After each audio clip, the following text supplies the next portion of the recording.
if you're in the fast lane, go really, really fast and make sure no one's behind you. If they are, Yeah. pull over to the right. Be polite. Don't get out of the way. Yeah. And that reminds me of our only rule for the evening, especially when we're talking about a topic like abortion, which is to be polite, right? Like in general, I think politeness is a good rule to follow, and especially an important one when we're talking about a very controversial topic. I'm going to try to take an objective view, although it does side more with one of the two main voices than the other. But I came at it from a very like, you know, nonpartisan perspective, and just trying to approach the problem logically rather than politically. Because in general, I think political decisions are usually bad decisions, whereas like decisions made with reason, I tried to make the argument a couple weeks ago, are generally better decisions. But that said, we'll wait a couple more minutes for people to join. Actually, we're at 7:05, so I think we can get started in the next minute or two. Thanks, Ellis, for putting the intro, and if you want, Ellis, you can put the other resource links in the chat for the YouTube channel and stuff. So this event is part of the Freethinker Institute series of Tuesday evening talks and conversations. Tonight will be more conversation than talk, because anyone that actually did their homework noticed that my essay is less than 2 pages. I do try to be pithy, and I felt like I was able to say what I wanted to say without a lot of words. And so I'll try to be relatively brief, and during the presentation portion, which will probably only be 10 or 15 minutes unless there's a lot of questions, you know, I would ask people to limit questions to understanding like what I'm presenting, just to get clarification, because people in the past felt like when we started to introduce different ideas during the presentation, they couldn't follow what was being presented. So we want to limit to that, but then we'll very quickly get into like open conversation. Everyone can share their opinions and their perspectives, and I want to hear everyone's opinions and perspectives, whether it's agreeing or disagreeing with what I presented or a totally alternative viewpoint. All ideas are welcome, and we just want to, you know, have an open forum for conversation and idea sharing, and let everyone kind of draw their own conclusions based on what they think makes the most sense. Which is one of the what we call the 5 intentions. We want to practice like listening with an open mind. You know, well, first like seeking truth and trying to be fair, which means being respectful to other people, which is one of the first intentions. And then listening with an open mind and being transparent about who we are and what we believe, where we can share our ideas openly, and then listen to other people's ideas with an open mind, and then use our critical thinking skills to discern fact from fiction, and you know what we should and shouldn't believe. And I think if we do those things, then we'll come to better conclusions than without doing those things. And so those are the first 3 intentions. The 4th is to increase happiness and decrease harm, and we'll touch on that a little bit. And I think I didn't write about a bunch of stuff that we can talk about in the conversation portion. I'll try to remember to mention it about the correlation between legal abortion and crime. There was an interesting parallel made there by an economist who wrote a book called Freakonomics, which is where I learned about that correlation. And so I'll mention that, but that's more of a consequentialist argument, and I'm not as big of a fan of consequentialism, or like, you know, saying that just because something has a good outcome that it's the right thing to do. I think that we should have a, you know, a sort of a good motive and a good reason for doing what we think is right. And I think in general, doing what is right usually follows with good outcomes. But I like to sort of lead with doing what I think is right and fair. And so that's what I'm going to try to present, is what I think is right and fair regarding this very controversial topic. And so with that said, I don't think there's anything else that I need to. Thanks, Ellis, for putting the resources. I would love for people to join the online community. That's how we stay in touch with each other between these events on Tuesday evenings. So it's a software called Discord, which you can get on your phone or your computer. And we have interesting conversations on there. So Ellis, did you want to say something? Yes, I was just going to say during Garrett's presentation, any clarification questions are welcome. And Garrett, do you want to add Robert as that extra person to? Yes, thank you for reminding me. I need to Yeah, Robert said get he'll part in the volunteer. room. And so so we do get uh what's it called? We get trolls in here sometimes. So we're gonna get rid of certain powers for everybody. Where we will take away certain permissions that no one's gonna need anyway, and people only use for malfeasance. And so I'm gonna give Robert superpowers because he's a cool guy and he deserves superpowers. And I'll make Ellis a superpowered person too, since she's also a co-host. And so thank you both for volunteering. We got a big Zoom bomb the last event that we had. And so if that happens again, we'll have multiple people ready to throw down the insurrection and Oh, bring Garrett, I back think you order. can add Arvin too, but check Yeah, with him. yeah. Arvind, if you don't mind, I'll make you a co-host. We know you and trust you. So that said, I'm gonna go ahead and share my screen and sort of present the perspective that I came up with. Like, basically just to sort of share a little bit. And I have 3 monitors, so I'm looking up in the corner because the monitor with my essay is up in the corner. I'll come back and give better eye contact afterward. Although maybe not, because my notes are in the upper left-hand corner. So I have 3 monitors. So basically, the real, like, all the debates about abortion for me came down to the question of whether or not abortion is murder. And the pro-life camp says abortion is murder. The pro-choice camp says abortion's not murder. Most of the time, but some, there are some restrictions even in the pro-life camp, the pro-choice camp, about when abortion should be allowed. So late stage abortions are very rarely allowed and only for exceptions. And so I tried to come at it around like understanding whether or not abortion was murder, and trying to take a logical approach to that.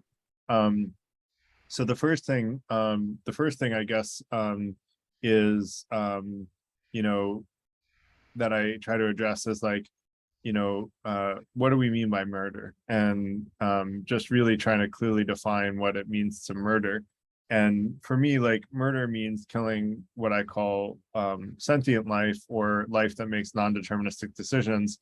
And this gets very philosophical and theoretical in some respects, because a lot of people don't believe anyone makes non-deterministic decisions. In fact, like, a lot of people don't. I think that we do, and I'd argue that that's what differentiates us from, things like amoebas and bacteria, which don't make non-deterministic decisions. But even if you don't believe that, just arguing sentience, which is the ability to feel pain, et cetera, is maybe a less theoretically defensible but more agreeable position to take. And so if you're one of those people that doesn't believe that people make non-deterministic decisions, or that animals do, then try to replace, when I say I'm going to try to use the word sentient beings to mean both of those things. But I would argue that people that or creatures that make non-deterministic decisions do also have feelings and feel pain, et cetera. And so I'll use those interchangeably. What I really mean by it in a theoretical sense is making non-deterministic decisions, because that's sort of what I consider sacred life. It's kind of this, like, not really easily explainable thing. I have explanations for it, which we're not going to go into tonight, because that's a whole topic for another night. But I would just say it differentiates us from like simple simple life, or like not life that, like, if you think about like our gut, right? We have gut bacteria that we mass genocide every day by the billions, right? We kill billions of gut bacteria every day, and it's just part of our natural processing of our body's functioning. And so that we don't consider murder, right? Because otherwise we'd all be in jail. So I distinguish between killing sentient life versus killing non-sentient life. And I would say killing non-sentient life is a-okay, right? Like we do it all the time. It's just a part of life, and it doesn't feel any pain, and there's really no, end of a meaningful life in some respects, because it's not even sentient. It's really just responding to inputs, and it doesn't really have a sense of self. And so I would argue the main differentiator is that. And so really what I tried to do is look at when does this point of sentience come about? And to do that, I actually went to pro-life websites, and I have a few links here. And basically, when I looked at the phenomena that a fetus sort of goes through, and the evolution that a fetus goes through, I found that memories were really the first sort of signs of sentience that came about in week 34 of pregnancy. And so there's a study here that shows this and sort of backs it up. And then looking at another pro-life resource, it was week 27 that truly like is the earliest stages that I could pick up in the pro-life descriptions of the fetus of sentience. And so it seemed to me that before that time, that the life of a fetus, you can definitely say it's alive, and that it's cells that are reproducing, but it's not sentient by any currently knowable explanation. Although if someone has sources to the contrary, you're welcome to post those in the chat and bring them up in the conversation portion.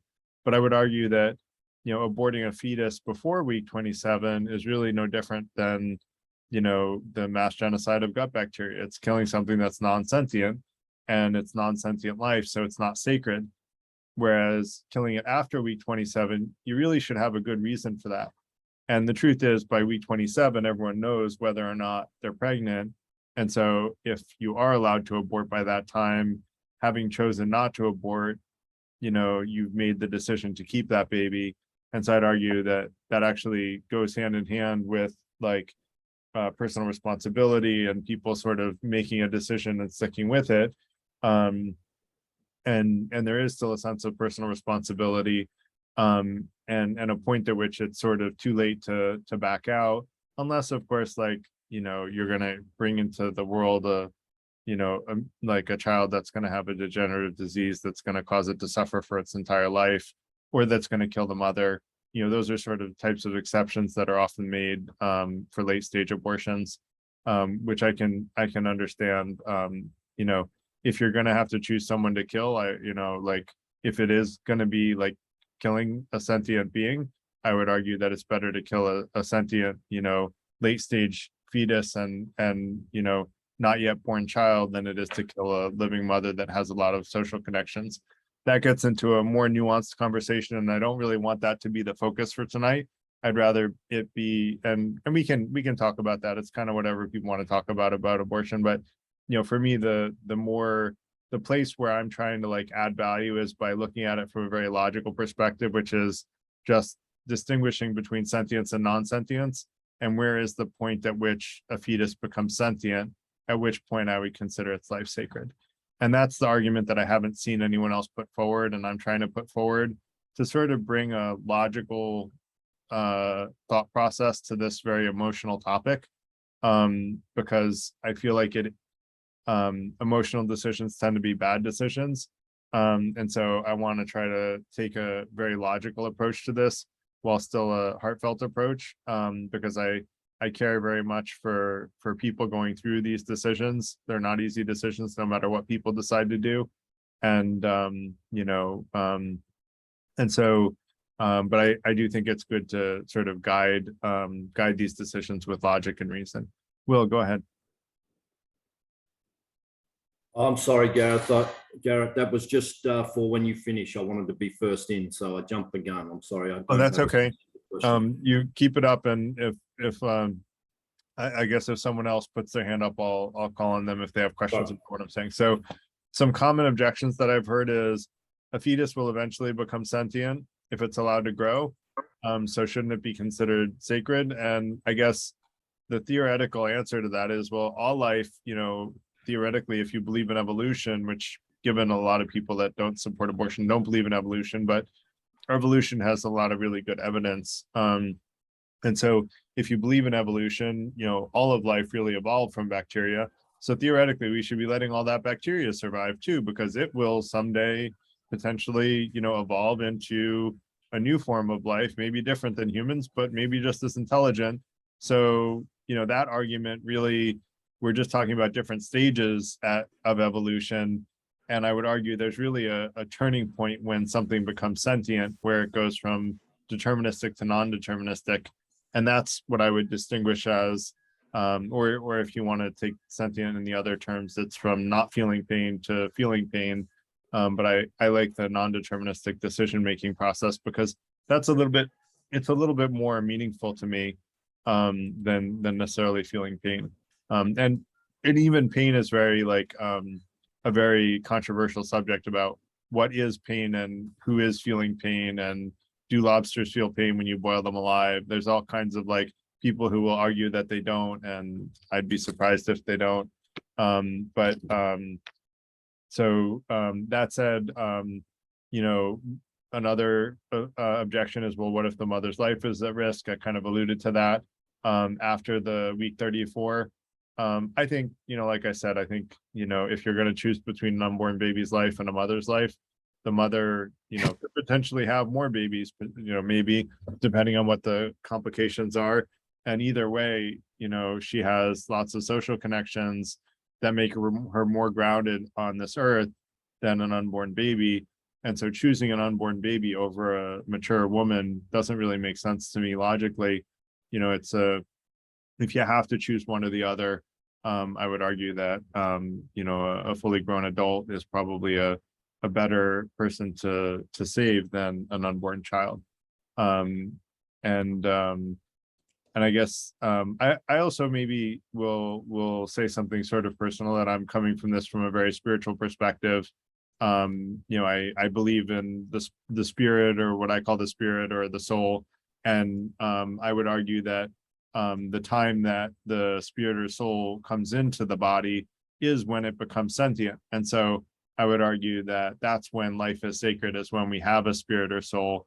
And I can defend that for anyone interested in the argument. The spirit soul existence of a spirit or soul argument is based on my free will argument, which we talked about another night. So that said, I think the argument stands whether or not you agree that there's a spirit or a soul, but that's kind of the spiritual side of the argument.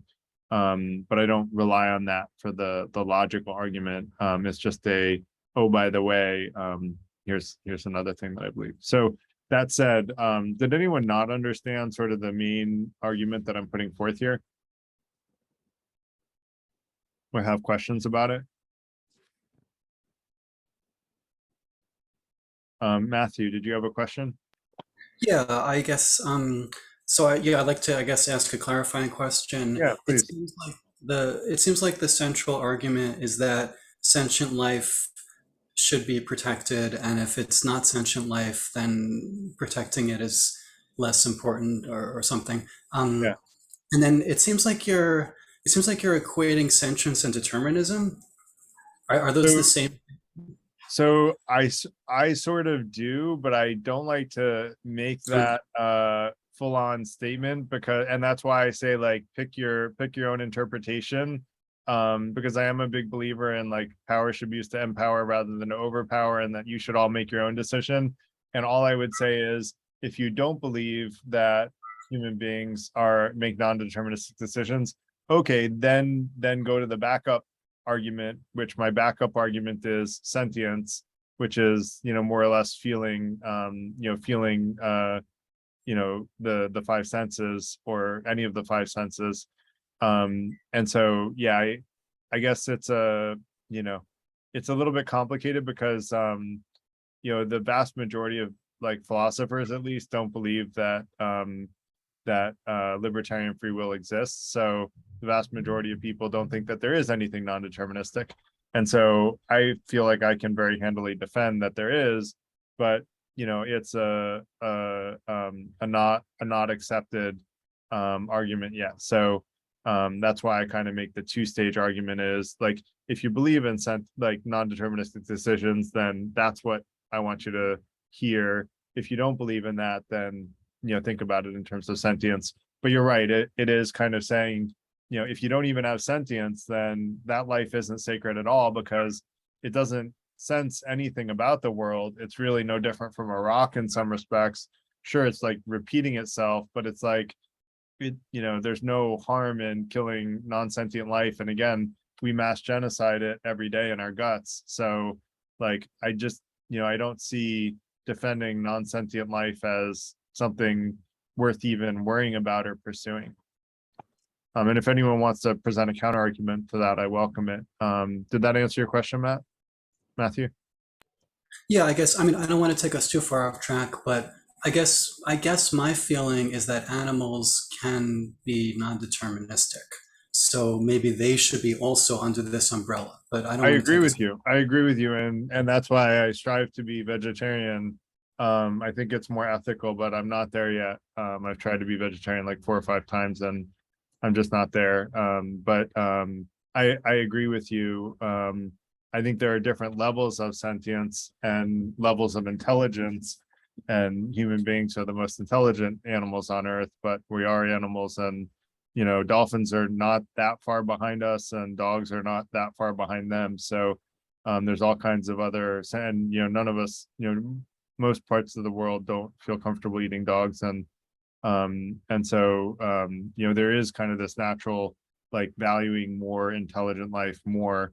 And most of us don't feel bad stepping on a cockroach, which is very low intelligent life, but like, sure, it's sentient, but I actually don't feel that guilty stepping on a cockroach. So I think that, like all things, there's shades of gray and there's nuance. And so yeah. So Les, do you want to ask any clarifying questions before we we'll respond? No, I don't have a I'm so clarifying sorry, this question. is Ellis. Since the discussion has started, I put some information in the chat. We allow about 3 minutes, but if you say, okay, I have 3 points to make, just wrap up before the 4-minute mark. And if you have short responses or replies, just let me or Garrett know, and then we can add you in, and just put up hands. We go in the order of hands. Okay, thank you so much. Sorry. Thanks, Ellis. All right, so let Will go first, and then we'll let Les go after Will. Thank you. Yeah, I was just going to say that with the abortion debate, I used to be very much, on side of what does it matter? It's the woman's choice, and I was very sort of left field on the topic that it's the woman's choice. What does it matter? But then it sort of occurred to me that perhaps we have a little bit of a cavalier attitude to abortion, and it's like become a sort of an endemic problem with our society now that, okay, if I get pregnant, I'll just get rid of the baby. That's easy, like it just seems reflective of somehow our disrespect for what nature intended. This is how I stand on it now, and I think I tend to look at what did nature intend, because we are part of the natural world, and we do repeatedly forget that. But nature did not intend females to get pregnant and then abort the baby. There was no means in nature to really do it. I think some in Australia, the indigenous tribes, and I think in Africa, the native people did have a way to do it, but it was under extreme circumstances. Now, I would never endorse, it would be obscene to make a woman have a baby against her will. That would be obscene. So I would always defer to the woman's choice ultimately. However, I just think that we are a little bit cavalier and reckless, and perhaps education is key. And I'm by no means a prude, but I really think that we do take it a little bit for granted that we can just have sex and worry about the consequences later. So I think it needs to be addressed at the root cause because nature did not intend us to live like this. And the only other thing is, I think, Garrett, when you start going down the road of sentience, it's a very slippery slope, because we can't really define what consciousness is, where it resides, or when an embryo becomes conscious, irrespective of what, you know, focused magnetic resonance imaging of the brain may indicate. We still don't know where it resides or what it is. And it's a slippery slope to start addressing sentience, because then we could say, well, some adults are more sentient than others. We'll bump off the ones at the bottom of the ladder. So I think it's just, that's a slippery slope. End of comment. Thank you. Thanks, Will. So the first thing I want to say is let's try to avoid making any perspective, sort of vilifying any perspective. And I'm just, Will, you're always very polite, but you said it would be obscene to make a woman have a baby that she doesn't want. Well, in the US, we just, had our Supreme Court say that that is actually going to be the law of the land in a lot of states. And I don't want to judge people for sharing that opinion, because a lot of people in America do share that opinion that women should be forced to have a baby they don't want. So I just want to keep the language very neutral whenever we can, and just remind everyone, only because this is such a controversial subject, to stay as neutral as possible, that to focus on, rather than say, it would be crazy to have this idea, say, well, I disagree with that idea. And totally fair game to say, well, I disagree that it would be okay to make a woman have a baby that she doesn't want to have. That is a-okay to say in my perspective, but let's not say it's crazy to say this. So that said, I'm picking nits here, Will. No, I hope you don't mind me picking on you, because you're a nice guy, and I think you're better at handling it than anyone else. And so I'm gonna pick on you because you were the first one to speak up, and I want to make the point early on to be particularly sensitive to this topic. But I also want to say, as far as what nature intended us to do, you could make an argument that nature didn't intend for us to have antibiotics and to fight bacterial infections, or to create immunizations against immunological diseases that are very deleterious to humanity. And you could argue those things aren't natural, but I would argue that, human capability has become so powerful that, we are embracing our own sort of destiny and creating our own destiny. And so I don't think that the path forward is to just do, what medieval man or even Neanderthalic man, survived with. I think progress is the right path forward. And so I guess I don't see that we need to be beholden to some concept of, what would naturally occur is the only thing that we're limited to. And then the other thing, as far as defining consciousness, note I didn't say consciousness, I said making non-deterministic decisions and sentience, which are very measurable. Both are actually somewhat measurable. And there have been studies done on both, although one is more controversial than the other.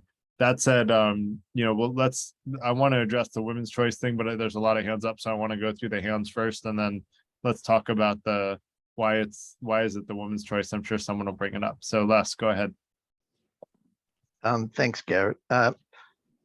With Will's points about the cavalier attitude to getting an abortion, I was thinking they were exactly the same arguments that churches and the other conservative religions were making against contraception in the 1960s, 70s, even through till today with the Catholic Church.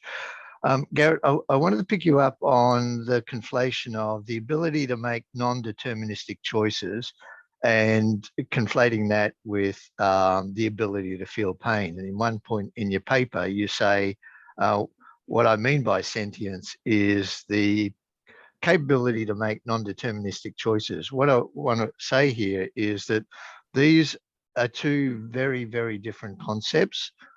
You can pull them apart very, very easily. And for an example, some people think that bees have the ability to feel pain, but they are wholly deterministic creatures.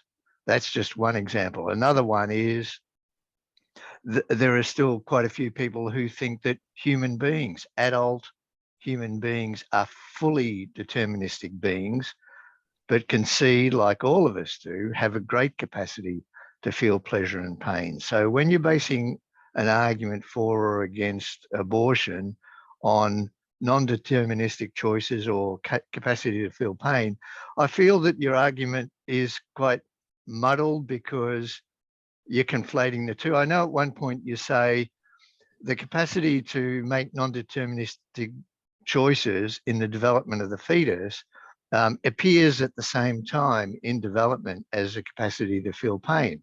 Well, even if that were true, and I don't think it is, even if that were true, that's only a contingent fact about fetuses. So you can still pull the two concepts apart. So if you're building a moral argument one way or another, I think you've got to go principally one way or the other. And maybe there are nuances at the edge, like late-term abortions, and you might bring in then autonomy or capacity to feel pleasure and pain. But I feel that the argument's a bit muddled, conflating the two together. Either go one way or the other. Why? Because you can easily pull the two concepts apart. I'll just make one other quick comment, and that is, relying on the argument for the capacity to make non-deterministic choices, philosophers are still arguing over whether human beings can make non-deterministic choices. And they get even down to, well, there's two ways to go. Get down into the physics, quantum indeterminacy. Another way is in action theory, using Aristotelian notions of agency. This is a heavily contested area. And to base a social policy on what is heavily contested metaphysics, I think that's quite a unproductive way to go. So that's another reason why I would shy away from basing an argument on this metaphysically contested notion of making indeterministic choices. There's more to say about that, but I think I'll leave at that at the moment. Yeah, thanks, Wes. And I hear you, and I agree with you in many respects, which is exactly why I make it a two-part argument and not a only choosing one. I know you want me to choose one. I have a saying, if I'm given two good choices, I'm going to choose both. And so that's what I'm doing. And what I'm basically saying is, if you believe that human beings make non-deterministic decisions, then agree with me for that reason. If you don't, then you're welcome to, take my secondary argument, which is, about sentience. And then if you agree with that argument, cool, then you agree with one of the two arguments. I think they're both valid arguments, but I would argue that the non-deterministic decision argument is more valid, but less likely to be believed. But I would argue it's more logically sound, and I can defend it logically, but it's definitely in a minority of beliefs. And so I realize that right now, timing is everything. And I'm in the startup world, and we always say timing is what matters most. And in discovery and innovation, timing matters a lot too. And given the timing of where the world is and how old I am, that argument may never be, solvable in my lifetime. All right, cool. I still made it. And for those that don't want to buy into that, then the sentience argument takes hold after that. So that's kind of why I chose both. I'm not trying to conflate them. I'm trying to say, if you agree with the first one, cool, then I'll convince you there. If you don't, then consider the second one, and then maybe I'll convince you there. If you don't agree with either one, then I'm just not very convincing to you, and that's cool too. Everyone should ultimately trust their own judgment. Does that make sense, Wes? I think you could have made that the point you're making now, that you're pursuing two what can be considered quite independent arguments. Your paper's quite short. I think you could have made that a lot clearer. But I will point out that at one point in your paper, you say quite explicitly, what I mean by sentience, and it's an earlier part in your paper, what I mean by sentience is the ability to make non-deterministic choices. So you actually make that definitional decision right there in black and white in your paper. So if you want to say that's not what you mean, then I think maybe you need to do an edit on the paper. Yeah, I think you're right. I think you're right. I probably do need to do an edit. And, I wrote it actually before the Supreme Court decision came out. I forget what year I wrote it in, 2019. So And it was obviously pretty brief. So I do think it requires an edit. So I appreciate the feedback, and I'll take that into the next revision. Let me let Jeffrey go next. Yeah, I just have a quick point about what the gentleman said earlier. I think we need to be careful about labeling certain behavior normal or natural and other behavior not natural, as in, abortion is unnatural where pregnancy is natural. In addition to what Garrett said, nature does perform abortions. We just call them miscarriages. And I'm sure a lot of the women could speak to this with more expertise than I have, but just a quick look online says that 10 to 20% of pregnancies end in miscarriage or spontaneous abortion. So we have to keep that in mind, what we call natural. That's Well, a I mean, good point, can I Jeffrey. reply to that? Or Yeah, please go ahead, Will. but I mean, you would still say, look, I'm not sort of an extremist on nature, like, these people who, sorry, I've just been on an exercise bike. These people who won't allow medical intervention because it's not natural. I'm not going down that road, but I'm just saying we've got so far away from nature, we could just bump back a little bit and say, well, unprotected sex, with people that you don't want to have children with, probably not a good idea, and I mean, women can be quite educated on this stuff. Young girls can be educated in school and sex education, learn to follow their fertility cycles. There's only 4 days in the cycle when pregnancy is achievable. It's not that hard. And of course, pregnancies will happen, and I'll always err on the side of the woman's choice. But I just think education is key, and we should just have a little bit more respect for what nature intended. But I'm not an extremist on it. But as for abortions, I mean, miscarriages, that you could argue that that's part of nature's intention, that there was something awry with the embryo, and nature's prescription is to abort naturally. So again, you could argue that that is natural, a miscarriage. Thanks. I'll get back on. I think that, the same argument that I was making with penicillin and vaccines is sort of along the same lines of what Jeffrey is saying, which is the line is not a very clear line to me between what is natural versus what's unnatural. Like, is plastic natural, right? Like, human beings are natural animals and we make plastic. You can say, well, plastic's not natural, but where is the clear line between what's natural and what's unnatural?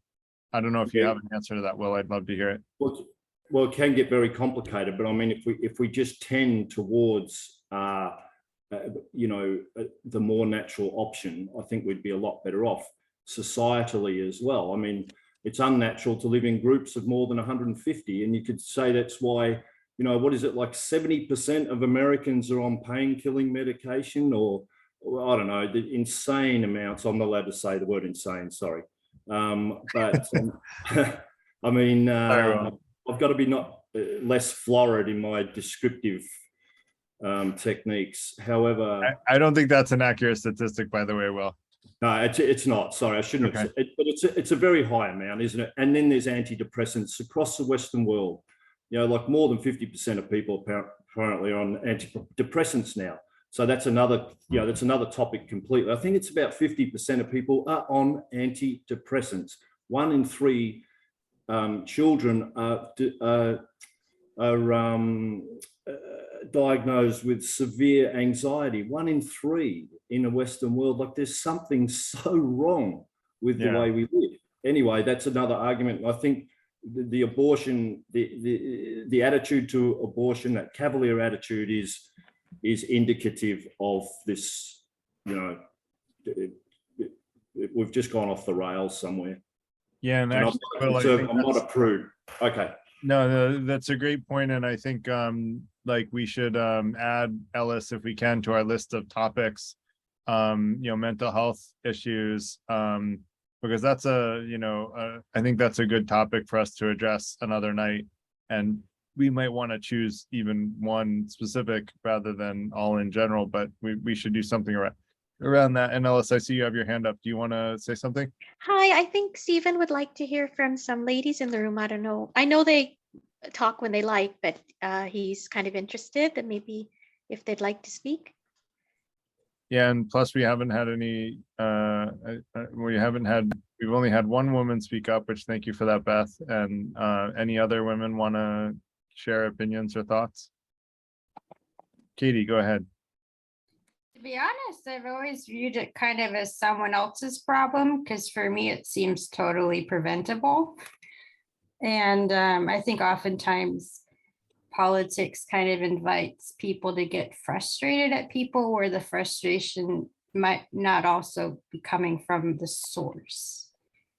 So there's just, there's frustration in other parts of their life that get projected onto political debate. But I did, when I was discussing some abortion in a political group, I remember I mentioned the statistic of over 600,000 because I was completely shocked. I mean, I thought it was much more rare than that. If you had asked me how many in the US, I would have guessed probably around 50,000 or something, like only people making mistakes. And he was saying, well, if everybody had health insurance or access to health insurance, and I'm not so much inviting the political discussion of it, but I agree that if the solution might be contraception, that if people do have access to that, then there's really no reason why the number should be that high. Thanks, Katie.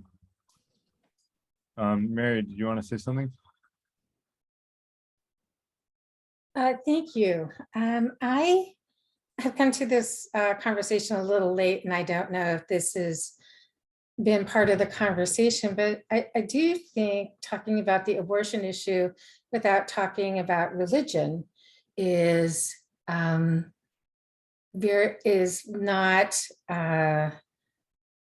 realistic. Let me put it that way.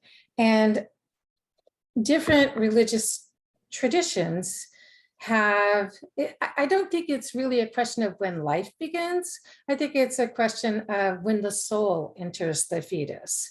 And Right. Different religions have different timetables for that, which is why, for example, you can do fetal stem research in Muslim majority countries much more readily than you can here, since George W. Bush said no more new fetal stem cell lines.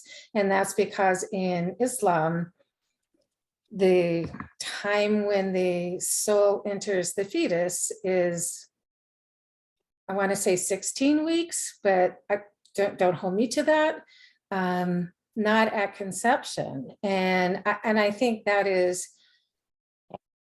from the Christian conservative angle, where a lot of the pushback on abortion comes from, or even IUDs. Right. I think that's a great point, Mary, and that's why I brought up the concept of the spirit or soul, because I was trying to address that head on without going into every single religion and their current perspective. I'm less worried about where every religion currently thinks that the soul enters the body, and more trying to come up with a logical argument for when the soul enters the body, given what we know about modern science, which, these things can be reconciled, in my opinion, and I have gone to great lengths to reconcile them in my writing. And essentially, that's the argument that I'm making, is that the soul or the spirit enters the body in like week 27, rather than the other times that people claim that it does. And the reason that I say that is because that's when we start making non-deterministic decisions. And in fact, like, we'll talk about consciousness another night, and basically all of these things are sort of linked together, that if we have a spirit or a soul, that's what empowers us to make non-deterministic decisions, which is why I posit that the soul enters the body when we start making non-deterministic decisions, because that's what empowers us to make those non-deterministic decisions. So for people who are religious and believe in free will and libertarian free will, my argument will be more convincing, and I'm guessing that's a minority of the group here, and probably those that are here that believe in religion will rather agree with their religion on when the soul enters the body rather than my logical argument. But I'm still trying to make a logical argument that defends when I can logically say that I think the spirit enters the body. Does that make sense, Mary?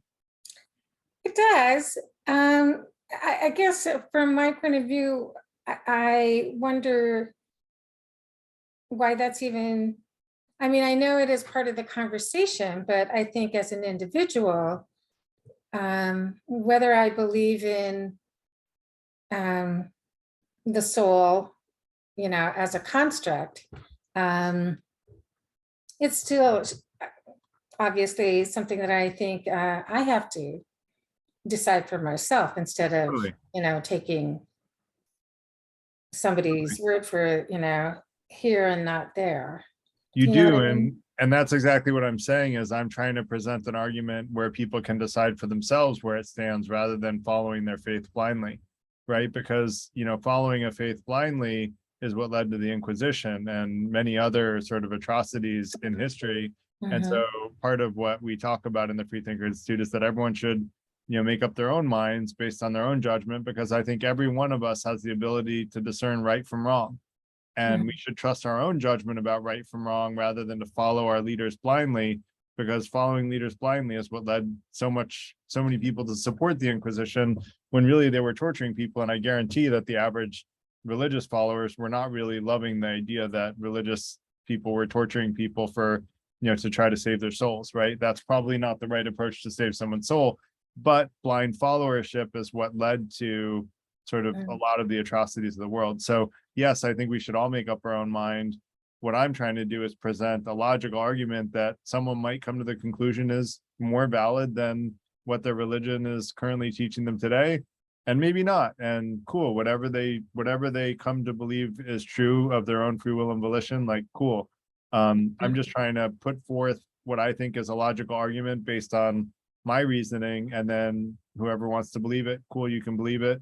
Whoever wants to say, I'm just going to believe what my religion teaches me because I believe my religion is always right, they can believe that. But we had another discussion another night about why, you know, we should actually question things in our own religion and only believe the things that resonate with us about our own religion, which is something that Buddhism teaches inherently in its religion.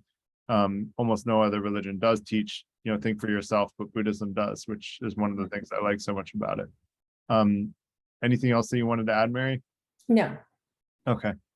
So thanks. That was a really good comment and brings to light a lot of really important stuff. So I appreciate your comments. Any other ladies like to speak up or women like to speak up?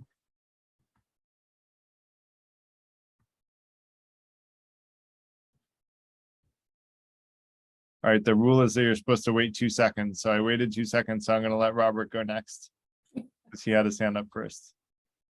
Thanks. Yeah, just in response to some comments, I want to start with some response. I don't know, I feel like I've seen some comments about judgments about people's sex lives. I don't know if this discussion should be about moral judgments of sex. I think pregnancy happens in a lot of different ways. And I also think choosing abortion is not an easy option. No one is making this decision lightly. It's just about, I think, the question of whether or not that decision is even, or whether or not it's even an option, right? Taking the choice away from people. And I also think that religion is a big part of the decision-making process. I don't know, I guess I usually view these kinds of discussions on like, what ideas can we use to turn into laws? So I think for personal decisions, yeah, I think it makes a big difference and everyone has that right. But yeah, for public kind of consensus, I think then it gets a lot more tricky to include religion in the discussion. So you don't want to impose one group's religious views onto another group, right? So yeah, I just wanted to put that out there because earlier you mentioned like we don't want it to necessarily become a moral judgment of certain groups. I think it should just be about the topic of abortion. But yeah, that being said, I think one of my issues with the discussion around abortion is that it really focuses on when does a baby become a person. That's sort of the way I understand it. And I think once you consider a baby a person, then it is unethical to stop the pregnancy. But yeah, the tricky part is that I think it's very rare for people to necessarily agree on when a baby becomes a person. It's already been mentioned, there's lots of different arguments. At what point is it no longer okay to abort the baby? And it ranges, from what I've seen, it ranges from... Sorry. Oh, sorry. Sorry, let me mute. Sorry, my daughter came to me. So yeah, I feel like the arguments range from, you know, like life begins at conception all the way to, so that's sort of one extreme. And then the other extreme is sort of like, even after a baby's born, they're a very undeveloped human. So are they considered a person at that point?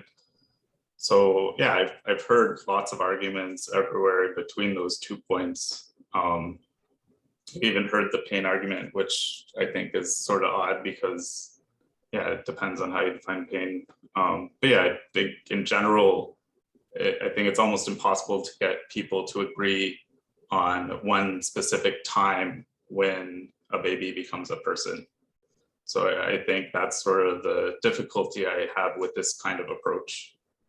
I have thought of an alternative approach, but I'll get back in line so that I don't use up too much time.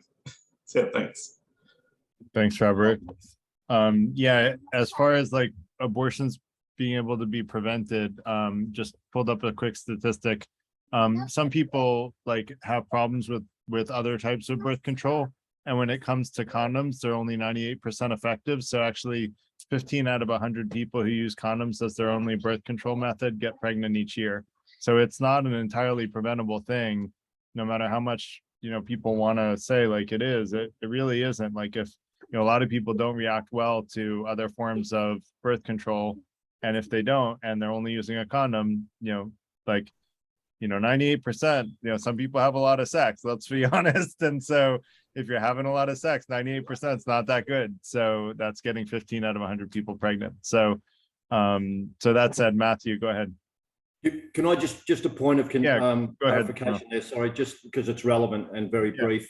That if you know, if in sex education at school, if girls were taught to document their ovulation cycles, that would eliminate pregnancy just about altogether, unwanted pregnancy, because they'd know when they're fertile. That's very rarely mentioned. The Billings method is highly unreliable. The Billings method is highly unreliable. I just think it's less important to figure out why people get pregnant than to discuss. I think the topic tonight is more around abortion, right? I don't know if why people get pregnant is. Well, I'm just saying there'd be less abortion if people didn't have a cavalier attitude to it. That's all.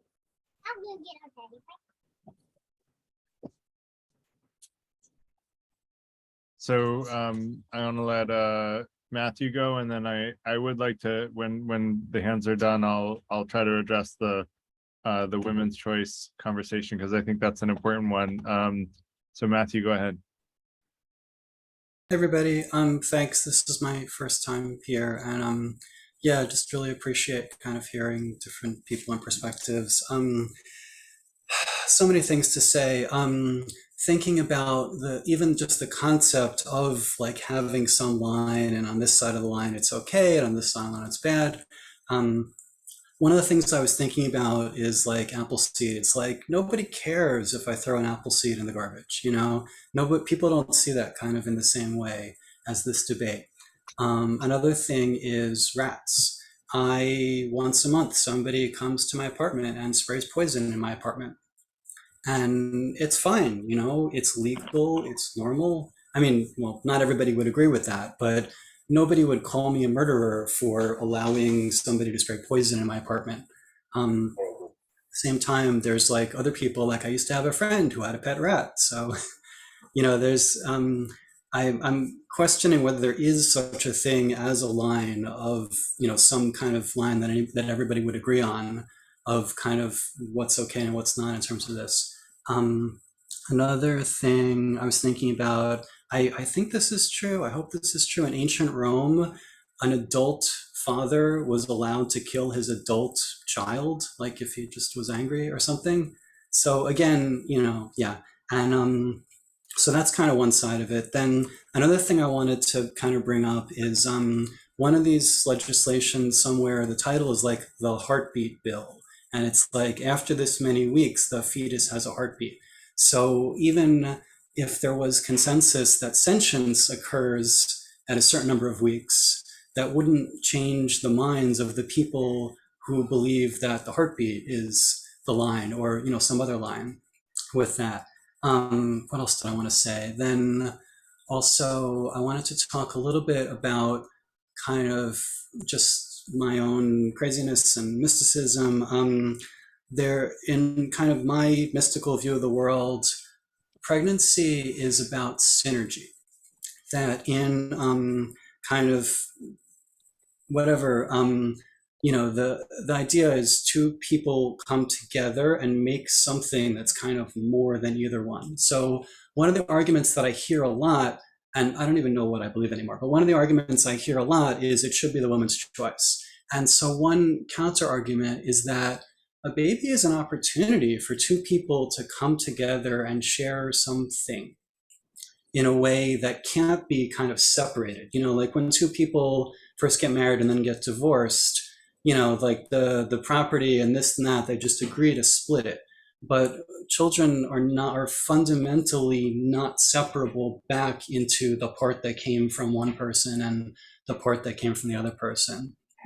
So it is, in some very deep sense, an opportunity to kind of look at the way we have relationships in this society. I think the fact that there is such a strong, you know, I think America, or anyway, so I personally feel a lot of loneliness and a lot of isolation. I feel like it's very easy to live in America in this kind of mode where I make my own decisions, and as long as I'm not killing anybody, then I'm fine. And there are other perspectives, there are other ways of seeing things that we're all on a deep level connected. And I think this is an opportunity to think about that also. And having said that, I'm very, very, very grateful that this has never been I've never personally kind of been involved in this, because the one thing that I know is that it's never an easy decision. And I am not expecting to be pregnant in this life. I have a lot of just, I don't know what the word is, that I don't think there's ever a case where it's an easy decision. I feel like it's just always complicated. So anyway, that's what I got. Thanks. Thanks. And by the way, I study Greco-Roman history, and I do know that the adult fathers could kill their children. I don't remember if it was when their children were adults or not, but either way, it still proves a point, right? So I don't remember that nuance, but thanks for all your points. I want to let Ellis speak up if she has something. Hi, Garrett. Is it okay if I post on some other topics as well? What do you mean? I just have a list of just some general topics, like within this abortion topic. Is it okay? Oh, like subtopics? Yeah. Yes. Yeah. Well, anyways, I think I like what Matthew was saying. There's a little bit more to this, and I'll just post some additional topics that may arise. So like pro-life, pro-choice. What about men's rights and fathers? And I guess we talked about the trimester. Someone was mentioning abstinence, contraceptives, the plan B. And there's a low income earning women if they can afford abortions, Catholic or Christian views, turning over Roe v. Wade, and yes, anyone shouldn't be shy. We're open to new ideas and diversity. So I'll just post these in case anyone wants to add more to the discussion. Yeah, please do, Ellis. And I do want to address the women's choice thing because I think it's really important. And it's something that I hear a lot is that men shouldn't be able to opine on the subject of abortion. I actually, I disagree with that. And let me explain why before you're upset at me. First of all, it takes a mother and a father to have a baby. So theoretically, I think they should both be responsible for raising that baby. And by, saying that, well, first of all, I want to acknowledge that traditionally, women tend to be far more responsible for taking care of the baby. And so I think that's why people naturally say women should have more of a choice, because generally it's the women that are, taking care of the baby in practice. But I think saying that women are the only ones that get a choice also sort of absolves the fathers of their responsibility in a respect. And I don't think we should do that. I think we should tell men that they need to step up. If you are a part of having a baby, you should be responsible for raising that baby. And it shouldn't be, it's all your problem now, young lady, like not my issue anymore, right? Like that's not what we want to teach people. And from my perspective, we want to teach them to be responsible. And part of that is being responsible for the decision of whether or not to raise the baby. And if you are going to raise the baby, to be responsible for taking care of that baby throughout its life. And so I guess I don't really think it is a woman's choice. I think it's a couple's choice, unless the man chooses to like opt out. And if they choose to opt out, then yeah, it's the woman's choice. But, short of a man saying, I want nothing to do with this, you do whatever you want to do, I think it should be a team effort and both parents should have a say. And I realize that's probably controversial because it goes against what a lot of people say, which is that this is a woman's choice and a woman's decision and it's a woman's body. But I really think that, it takes two people to have a baby. And it really, it's like, I think it's ideal that two people raise a baby as well. Although it doesn't always work out in the ideal sense. That said, Les, I want to let you go. Oh, thanks, Garrett. Two things. One is the nature of the debate in the public sphere and the role of religious and spiritual arguments.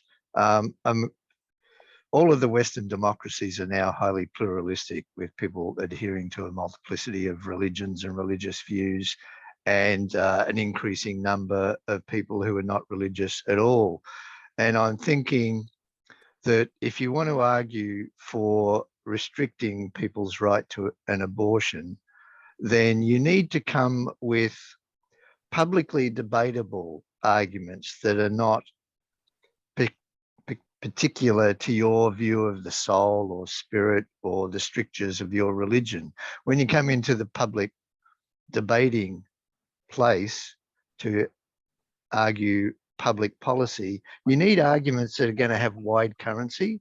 And to have wide currency, it's got to have an appeal to the publicly observable interests of people. So arguments about whether the soul, if the soul and when the soul enters at conception, or 17 weeks or 24 weeks, quite understandably, these won't have a lot of currency. So I think there's a limited role for these quite narrow religious spiritual arguments and their effectiveness in the public sphere, and for good reason too, because if you're religious and you think a soul enters at conception or 17 weeks, then sure, don't have an abortion. That's your right to not have an abortion based on your own religious views. But if you want to restrict the liberties of other people, then you need more than your highly contested, peculiar religious views. So that's point number one. Point number two is we're all concerned, we ought all be concerned about the high number of abortions, because having abortions is a risky procedure the later it is in the pregnancy. And I think it's the case that the rate of abortions per 1,000 is much higher in the United States. I'll just note that the risk of going full term to pregnancy and going through a live birth is a lot greater than an early term abortion. So it's not just the women are doing more work after the birth, the women are at greater risk in forcing them to go to full term compared with having, say, a first trimester abortion. Okay, so we've got high rates of abortion. The interesting thing is the people, high rates of abortion. The interesting thing is the people who are most against giving people the right to an abortion are those people who are also most against how we can, as a public, reduce the rate of abortion. We know that we can reduce the rate of abortion through two things: better access to contraception and more frequent and better sex education in schools. These are exactly the two things that the most vocal anti-abortionists are against: sex education in schools and contraception. And this goes to a point that's already been made, that the arguments against abortion, they're clothed in these pseudo-scientific terms sometimes, but it's really a moral judgment on the sexual activities of women. So the driving force for the big anti-abortion crusaders is chastity for women and monogamy after marriage. It's about regulating the sexual activity for moral reasons of women. So the really depressing thing is that these arguments against abortion are really moral judgments. These are the real conservative anti-abortionists, are really moral judgments on the sexual activities of women. And I think we need to expose that for what it is. So Les, I feel like, and tell me if I'm wrong, I feel like you're honing in when you say that the argument that I made is not really approachable to all walks of life. I think you're honing in on the non-deterministic argument. Do you think the same thing about the sentience argument? Like when you talk about feeling pain, etc. Yeah, I think I'm a utilitarian. I think that's one of the biggest I am too, actually. And that's one of the biggest advantages of utilitarians, because it speaks about things that we all observe in other people, their capacities to feel pain and pleasure, suffering and happiness. That has cash value in the public space when we're talking about public policy. Whether, I was saying before, if and when we become non-deterministic beings is highly contested. But if you take my backup argument about sentience, I think you would agree with that one, and that it's more approachable, right? Oh, absolutely. I've got a long paper myself on a utilitarian defense of liberal abortion laws.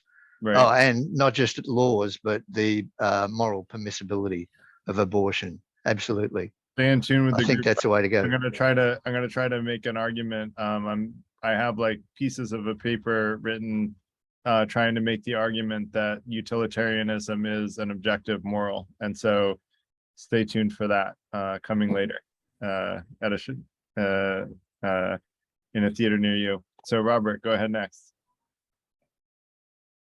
Sure, thanks. So yeah, what I mentioned before is I feel like the focus is always on the baby or the fetus, and there's not much focus on the pregnant person, which I think is unusual because it's more than like there's someone who has a living person inside of them, or a living fetus growing inside of them. It's their body. So whether or not you believe it should be their choice, I think it's worth considering how it impacts that person. So Les already brought up, like, there's a lot of health risks to pregnancy and childbirth.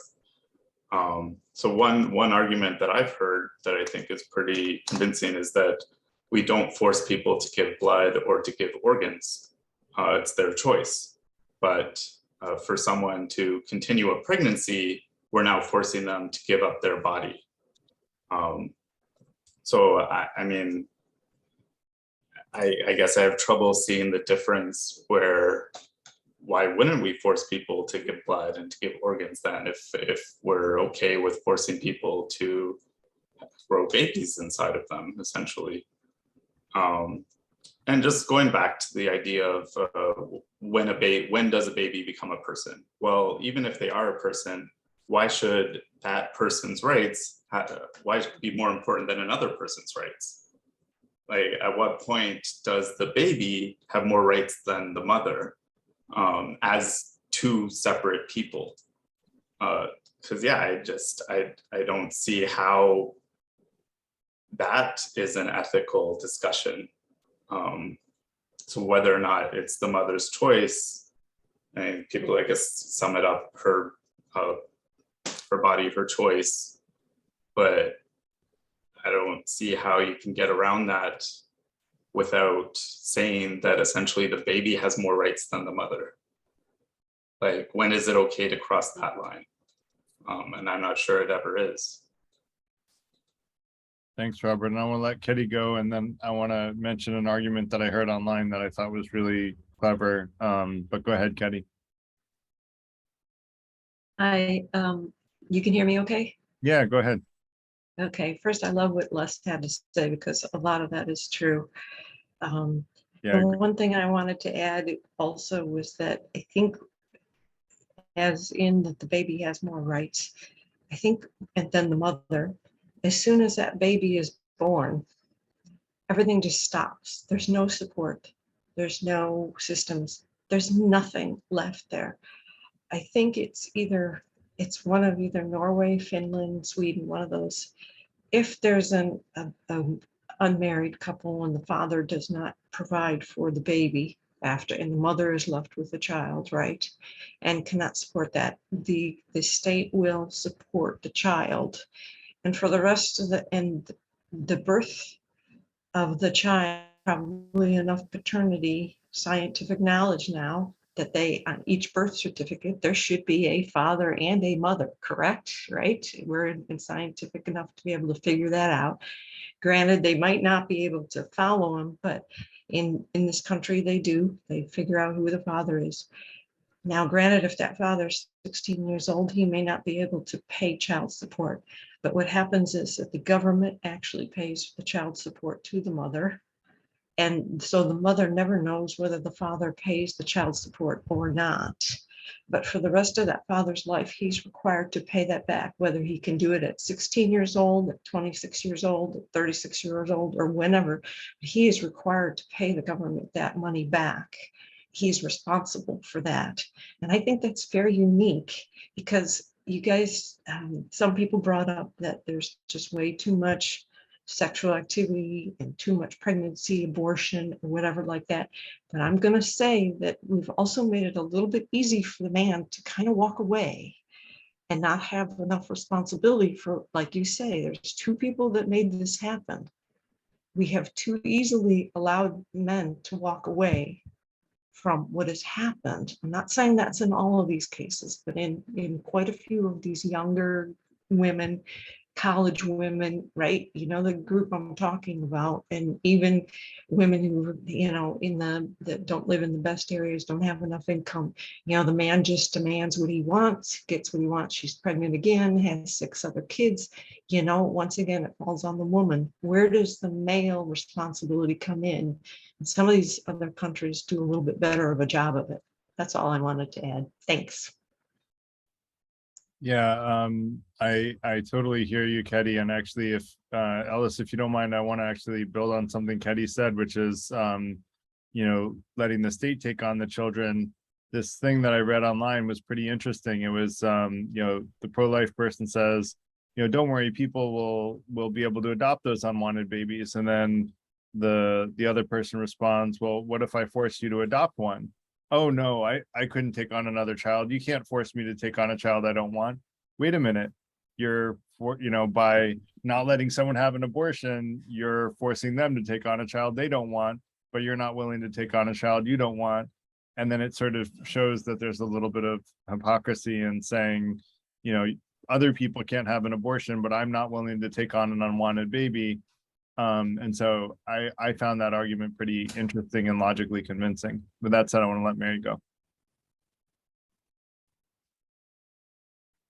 You're on mute. Thank There you you. Go ahead. Well, so my sense is that, well, I am certainly pro-choice, and I think that most of the speakers so far are pro-choice, and I do think it's important to recognize that if somebody truly believes that abortion is murder, that and that this is, you know, the Holocaust all over again, then there is, I think that is a perspective that should be, if not incorporated into the legal system, but it should be respected.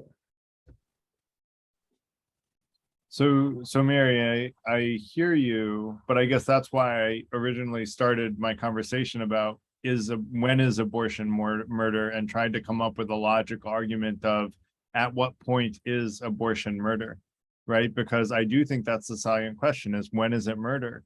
And I think that's the question we should be asking in public discourse, and we should be honing in on logical arguments for when does it become murder and when is it not murder, because, you know, pretty much all of us agree murder is wrong, but Yeah. most of the people who are pro-life wouldn't call it murder, you know, up until a later stage.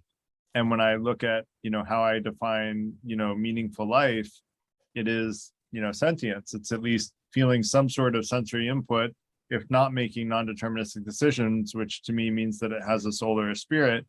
And whether you use one of those arguments or the other, Wes clearly doesn't like the the spiritual one, but you know, either way, whether you choose one or the other, like that is to me the salient question. So I agree with you completely. Ellis, do you want to say something? Yes, it's me. It's about the halfway mark now, so I guess it's a good time to invite anyone who hasn't spoken yet. Yeah, would love to hear from, especially from pro-life people. I would love to hear, you know, your perspective. I think we've heard, like people said, we've heard a lot of pro-choice. You know, I don't even see my argument as pro-choice. I consider it like an independent perspective. Although the timing tends to side with pro-choice, it's a different argument than pro-choice people make. You know, I would love to hear from pro-life people about their thoughts on what's been said. And, you know, we really want to entertain, you know, all perspectives here. So I really want to invite, especially people with a pro-life perspective, to share, you know, their reasons for you know, thinking that, you know, pro-life is the right answer, if they still believe that. I guess out of everyone here, I'm just jumping in because nobody seems to be saying anything. I guess I would be the most pro-life, even though I'm not pro-life in the typical fashion whatsoever. But I guess I've made the biggest case for the pro-life side of it. But and just on the grounds that we tend to be cavalier, and I think that so much abortion could be avoided if we just took a little bit more responsibility for our actions, men and women, and just you know, and then abortion can happen within, you know, a few days after the event, after conception. You know, it could. I don't have as much a problem with it occurring, you know, with the morning after pill, for instance, or, you know, within a few weeks of getting rid of an embryo that's like, you know, a few millimeters wide. But then when it goes on and on and on, and there's actually a significantly sized embryo in the womb, and you go, oh no, just kill it. To me, so I'm not extreme pro-life, and I would always argue for the woman to make the choice, but just get it done the less and the sooner as possible, if it has to be done, if that makes sense. I just Googled it, Will, and it turns out that most women discover by, I guess it's week 4 through 7 that they're pregnant. So, you know, you mentioned an earlier date, and most women don't know until at least week 4 that they're pregnant. Yeah, after the first period, yeah. Yeah. Anyone else that's on the pro-life side that wants to speak up, we would love to hear your opinions, and you know, we would value a different perspective.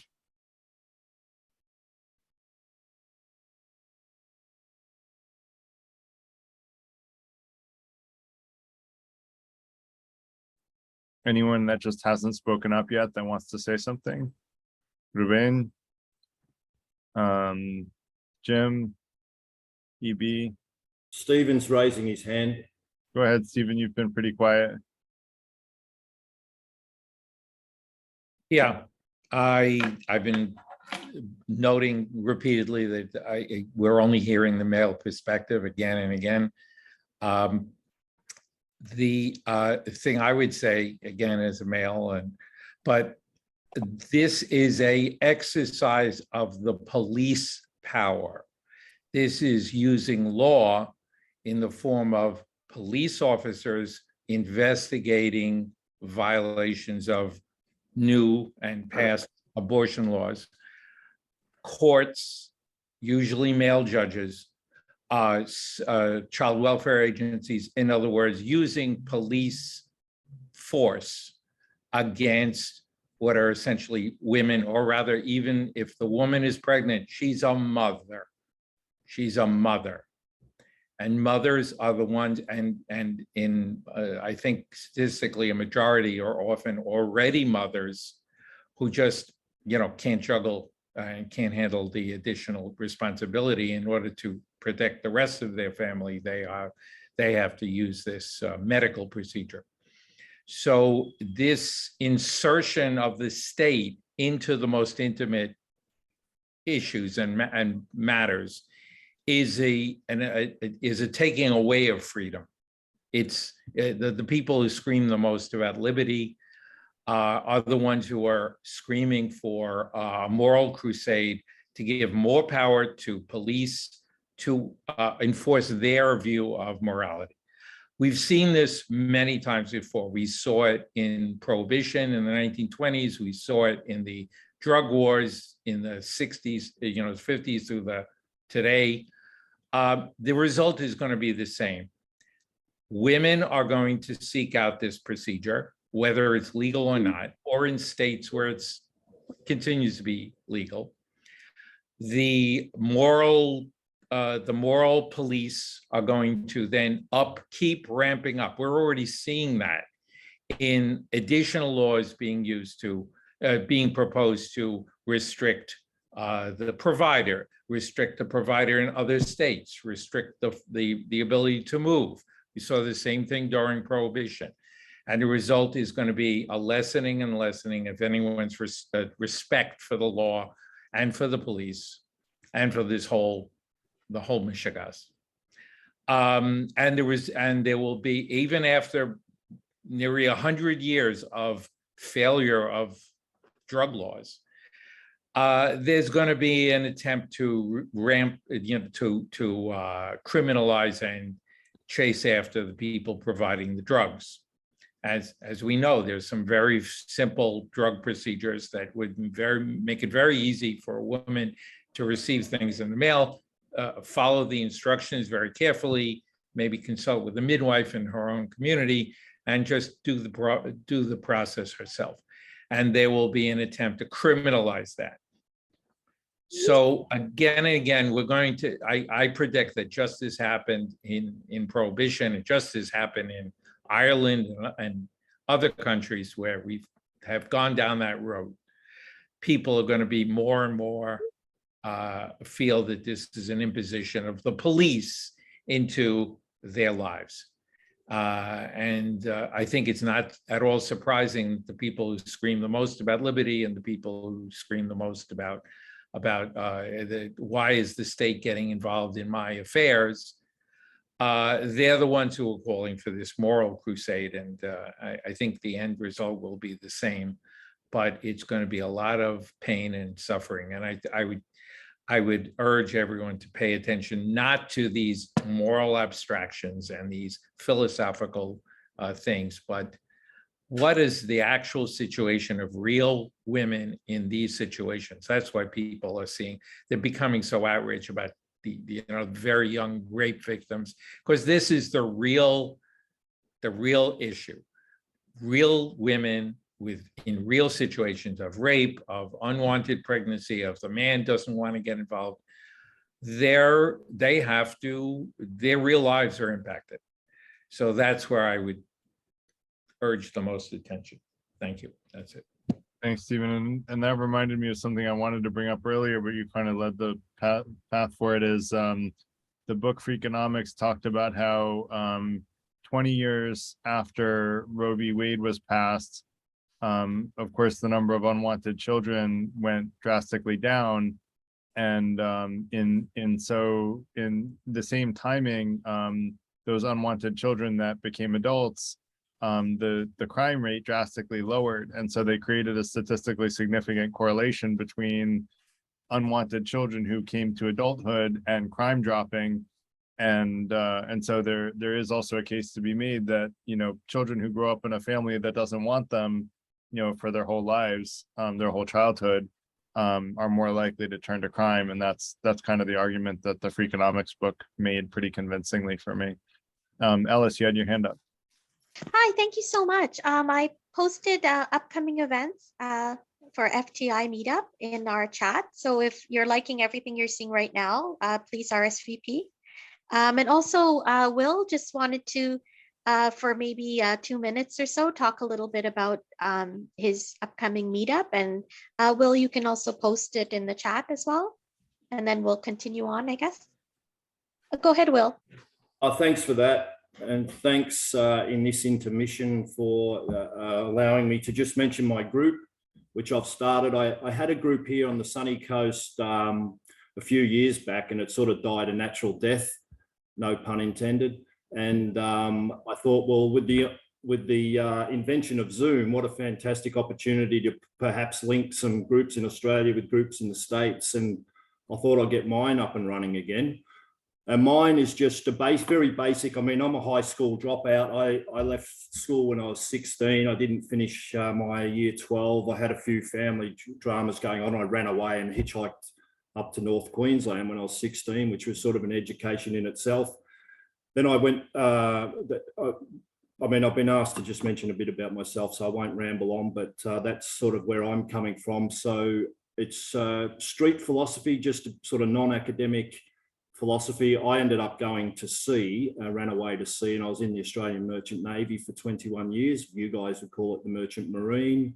And I realized at sea that a lot of guys, uneducated guys who would spend a lot of time drinking and perhaps wrestling, were also really interested in philosophy and the nature of reality even. And it dawned on me that a lot of people do have just a natural inclination and a natural curiosity. And with that in mind, I started my group, which is called Street Philosophy 101. Just, I don't want to go bang on too much. I don't know if I've said enough already. I can, you know, give you a little bit more about my background, but that's probably enough. I think. Garrett and Alice, do you think? Or would you like Oh, to? Go that's ahead and post the wonderful. link. Yeah. Just post a link and then we can Sure. move on. Thanks. Thank you very much. Thanks for that. Thanks, Will. Katie, do you want to go next? Sure. So I heard different arguments. There's like heartbeat or sentience. I do believe that that life starts at conception, and that we all came from that place. Everyone who's alive today started in that very tiny state. I do agree with Stephen about the issue of the workaround. I'll sound like a broken record, where I always say that you have to take into consideration the workarounds that people will do. I also don't think the law could be super specific about what can be terminated, what can't be, like if it's missing a finger or missing a toe, or I remember I was teaching English to a French lady, and she started to talk too much and tell me about all the things that can go wrong in pregnancy. I had no idea there's lots of little small things that can go wrong. So I don't think you could create a law that would be able to encompass all of that. Even, yeah, and then I'm trying to think and I do feel, and then to Matthew's point about a seed, I do feel uncomfortable when I'm throwing out seeds into a compost bin, even if it's it makes me feel bad. I feel like I'm, deciding who can reproduce and who can't. And that makes me feel, it creates this kind of like unsettling feeling in me. So I liked your example.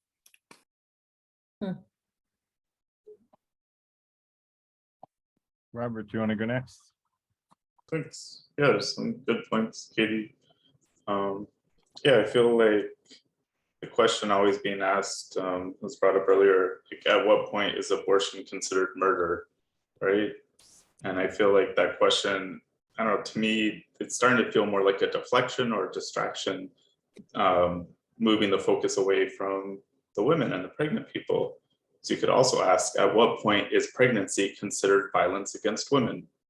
I'd say pregnancy is physically harmful to most people one way or another. And it's been brought up a lot of times. There's a variety of different risks involved. So yeah, if pregnancy is physically harmful to most people, is it not considered violence to harm someone without their consent? So I don't know, it might be a bit of an extreme way of looking at it, but I just, yeah, I prefer to focus a lot of attention on the people being pregnant, not just the potential person inside of them, I guess. So thanks. Thanks, Robert. Yeah, and actually, Katie, I guess you know, I think it's pretty clear that life starts from conception in terms of like life itself, as in terms of like the reproduction of cells.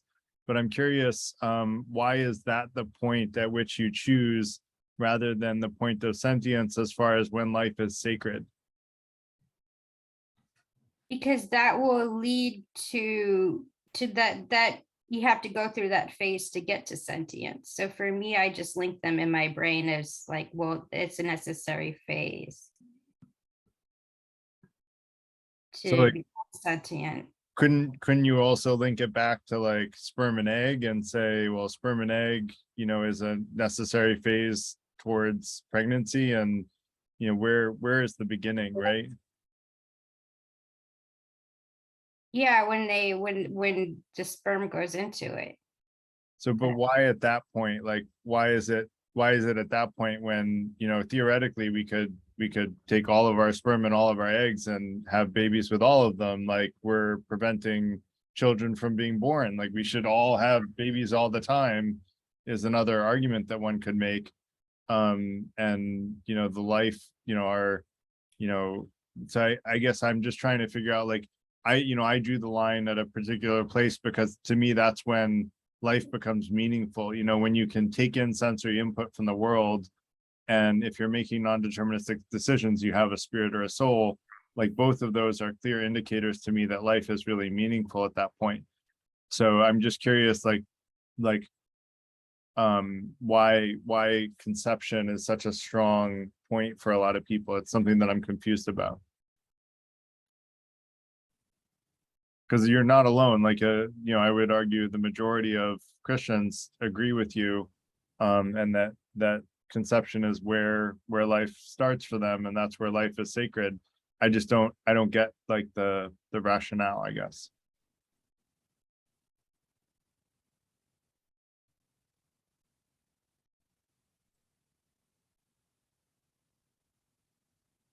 And it's okay if you want to think about it, and we can let Les go, and feel free to write it in the chat. I don't mean to put you on the spot, Katie. I appreciate your opinion. I'm just trying to understand it better. If I may add to that argument, I don't necessarily believe in it. One might say that, you know, conception at that point is unique because it's a union of two separate beings. And when the union is successful, life is generated. I personally am not very fond of it or don't even believe it, but I'm saying an argument could be made, and that is something that is unique in the process of life compared to other steps. Like when a sperm and an egg exists independently, I mean, it just exists as a mere cell. But when the two combine, there is a potentiality created. Once again, potentiality is there in mere sperm and egg, but there's a jump. Let's say there's a jump in potentiality when the two combine, and maybe that is what is driving a lot of people's intuition with regards to that, the concept of life here. Uh, and all jokes aside, I mean, given, I mean, who knows how many people we have murdered? Like, if we say that, you know, sperm and egg is the beginning of life, you know, so it's, but I think that's where there's a jump in potentiality when two combine, and that is, I believe, where that intuition is coming from. I don't know what others would believe. And that's why, like, I tried to draw a clear line of like where does life become truly meaningful, like, you know, and again distinguishing between like, you know, life like bacteria in our gut is life, you know, it's life, but we don't consider it sacred. And so that's where I tried to like hone in on what are the attributes of what we consider sacred about life. And for me, taking in sensory input and or making non-deterministic decisions are what make life meaningful, you know, for the higher level beings, if you want to call us that, and dogs and dolphins and, you know, all other types of, you know, higher intelligence beings. It's this ability to take in sensory input. And if you agree that we make non-deterministic decisions, you can agree with that part too. But that's like what I honed in on as like being the distinction between, you know, life that's like bacteria and life that's like, you know, dogs and cats that we consider our pets and a part of our family, and other human beings that we consider our friends and family. So that said, Les, I want to let you go. Yeah, so just on those philosophical points, first thing is life doesn't begin at conception. The gametes, the sperm and the ovum are just as much alive as the embryo, and they're human life as well. So you might want to say, well, the fertilized ovum is a human life. Well, the gametes are human as well. It's a human sperm, not a dog sperm or an ape sperm, which goes to, so a couple of other minor things first. So there's a jump in potentiality at fertilization, but the big moral question is, why is that jump in potentiality a morally relevant jump? So in moral theory, we're always asking for any particular distinction we're making. Is that a morally relevant distinction? So that's a big question there with potentiality. So what I like about Garrett's paper is he tries to pick out something that's morally relevant, and you put it in terms of non-determinacy, ability to make choices. But it does go, so I don't frame it in those terms, but you are, I think, picking out something important, and that's the notion of autonomy, the ability of a being to make decisions about its own life. And that's what we see in more self-aware beings. So that is something that is morally important, morally relevant. But as I said, I would put it in terms of the moral value of autonomy and not as non-determinism. So this is why the question of abortion is so morally vexatious, because we're talking about a 9-month gestation period from a single cell, a fertilized cell that has absolutely no sentience, no level of complexity, all the way up to just prior to birth, where it's indistinguishable from a live baby just on the other side of the birth canal just a few seconds later after birth. So we've got a 9-month period that has got a widely varying moral status of the entity we're talking about. And I see the religious people trying to reduce that complexity into a simple formula. So what I see in a lot of moral arguments is a lot of argument on what we're going to call the being that's in the womb. So there's a lot of focus on whether it's a human being right at conception and whether it's a person. So they're two terms that are used a lot in the literature, whether it's a human being and a person. And then the other way of trying to discern something that's morally relevant is the notion of sentience. So I won't say more about that. One thing I do want to say, oh no, look, I'll leave it till later because I've spoken enough. Thanks. Thanks, listen. I think if by autonomy you mean like similar to like being able to take in sensory input and make decisions about one's life, I would agree with you. But if you just use the word autonomy, a lot of people would say a newborn baby is not autonomous because they can't fend for themselves, right? They need a mom and dad to take care of them. They're not going to survive on their own. And clearly we would all agree that killing a newborn is murder, right? Like that's a pretty clear, I think a pretty clear line. Robert seems uncomfortable with that, but I would argue that probably most of us would feel comfortable saying that killing a newborn baby is murder. So that's the only distinction. And I think, Les, I hope I understood what you meant by autonomous right. Did I understand it? Yeah, so I think once again, autonomy comes in degrees. So yeah, in law now, quite rightly, we don't allow a mother to kill her child. But when we're making a decision, for example, say we got limited medical dollars and we can either save the lives of infants or we can save the lives of the same number of mature adults. I think most people would agree we'd put the limited number of dollars into saving the lives of adults instead of saving the lives of infants. And one of those key reasons is that adults have a life of their own. They're self-reflective. They're autonomous human beings in that they've got a complex network of beliefs and desires that enrich their lives. They have more enriched lives that they're currently living than, say, an infant. If you have to, if a bomb is going to be dropped and you can divert the bomb to a nursery or divert the bomb to a medical school, I think most people would agree, well, we divert the bomb to the nursery because their lives have only just begun. They're not as enriched lives as the lives of the doctors studying in medical school. So autonomy comes in a range and allows us to make these nuanced moral decisions when we're forced into making a choice. Can I just jump in there or with a question to Les? Sorry. Or not. If not, Go ahead.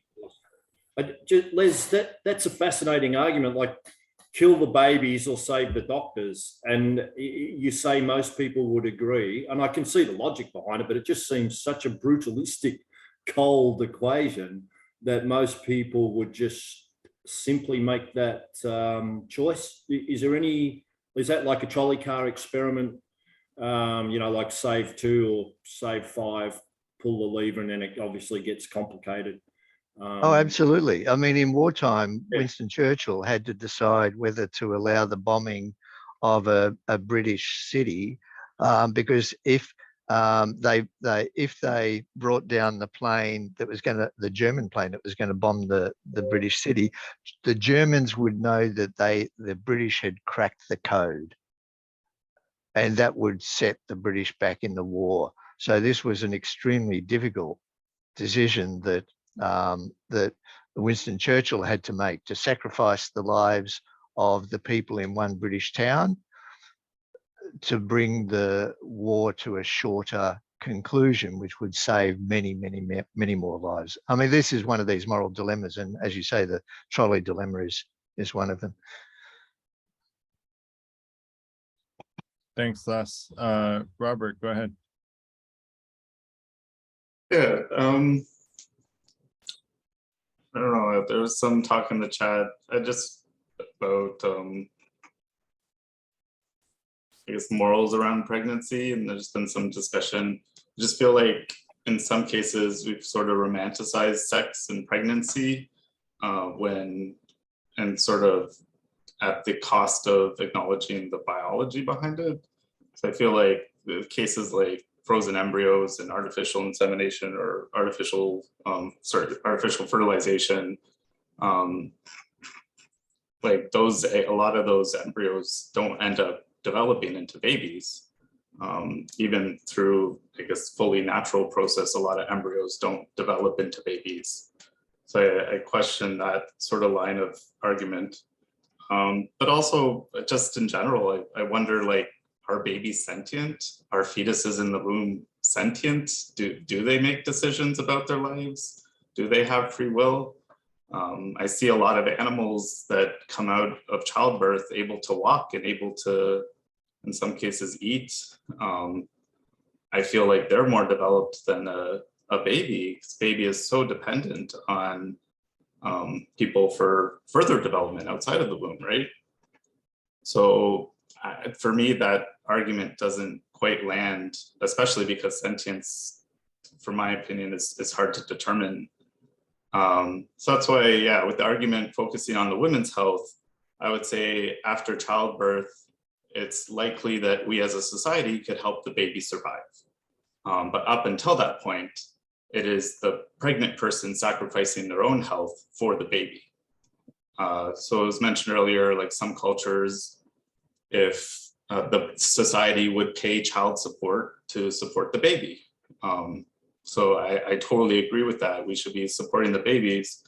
But yeah, I think that's sort of where I draw the line after childbirth, because of it could potentially be society taking care of the baby rather than the parents. But before childbirth, it's still the pregnant person sacrificing their own health for the baby. So that's where I kind of see it as more of a clear argument, for me at least, as to why childbirth is sort of where we should draw the line. Just to understand, Robert, are you saying you don't think it's clear that a baby that is born is sentient? You don't think that's clear? I don't think that's clear. I think babies have a lot of personality. I don't know if they're making decisions for themselves at that point. So I sentient, don't think like that's the what- ability to take in sensory input, like smell, touch, taste, sound, hear, hear, see. Does that make them different than other animals? No one has argued that it does, right? We're just saying whether or not the life is meaningful at that point. And in fact, someone made the argument that other animals are also sentient, and shouldn't they be considered sacred too? And I agreed with that. I do think that they should. I think that there are shades of gray in terms of like how intelligent and how important is life, and that higher intelligence life has more responsibility, and thus is higher value, because it has more responsibility and more capability. But that's probably a whole topic for another night. Yeah. Winding down for tonight. So I guess I was saying more that argument to me feels very unclear, and there could be a lot of different ways to look at it. But yeah, like I said, my opinion of sentience, I don't see pain as necessarily where you could draw the line, or I don't see perception as where you would draw the line. For me, it'd be more about the ability to learn and make decisions for yourself. At least, well, I don't know. So yeah, I don't know if that puts value on the person. To me, it's more like if we look at it from the women's health perspective or pregnant people's health perspective, it's a lot easier to find a place to draw the line. That's what I mean. If that makes sense. Like using sentience is a bit foggy, where women's health is a lot easier. when you say women's health is a lot easier, what do you mean? Well, it would be up to the woman or the pregnant person who's sacrificing their own health up to the point of childbirth, essentially. Potentially after childbirth as well, but right. So you would posit that women should be able to kill a just born child if they decided, I don't want this baby after all. No, so I'm saying childbirth would be where you draw the line. Okay, After but like childbirth, up to the last week of society- childbirth, like a week before childbirth, you would argue that if the woman goes, I'm just too nervous about this childbirth thing and I want to abort, they should be allowed to. So I don't think we should use the moral judgment on why they make the decision necessarily. I think it's usually a very difficult decision.